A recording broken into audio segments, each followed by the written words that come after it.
French fishermen have been fishing in UK waters without a permit, just days after Britain finally secured control. A French fishing captain, identified only as Laurent, has admitted he caught crabs, lobsters, sea snails and other fish before he secured a permit to access British waters. He told Sky News he did not have time to wait for paperwork to be processed because his livelihood relied on it. Laurent said that he needed to access crab and lobster pots in British waters but would not wait for his papers to arrive. Laurent said, "These are Mr. Johnson's crabs. Happy New Year." His admission makes a mockery of the Brexit deal, signed just days ago with specific focus on ensuring Britain secured control of its own waters. Laurent added, "When the news came through on the 24th of December that we wouldn't immediately be affected by Brexit, we were relieved. But then came a panic in the early hours of the 30th of December, when we were told that we would still need a permit in order to fish in UK waters in the future.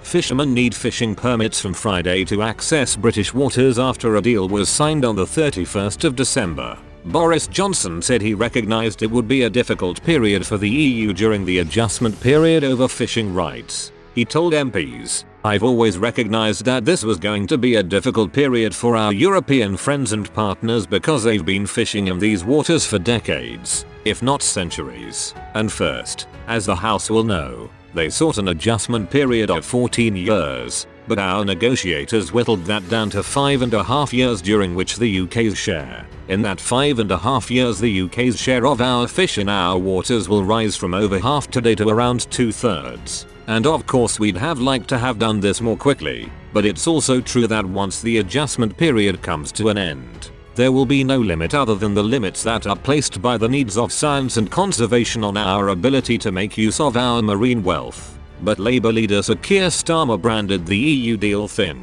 He said, "It's often said there's nothing simple about Brexit, but the choice before the House today is perfectly simple. Do we implement the treaty that has been agreed with the EU or do we not? That is the choice. If we choose not to, the outcome is clear. We leave the transition period without a deal on security, on trade, on fisheries, without protection for our manufacturing sector, for farming, for countless British businesses and without a foothold to build a future relationship with the EU. Anyone choosing that option today knows there is no time to renegotiate. There's no better deal coming in the next 24 hours. No extensions, no humble addresses, no So-24s. So choosing that option leads to one place. No deal." Tory Sir Bill Cash added, "There remain challenges on fishing and in relation to Northern Ireland. We must use our new and renewed sovereignty to exercise the political muscle it gives us to resolve these challenges. We can and I believe we will.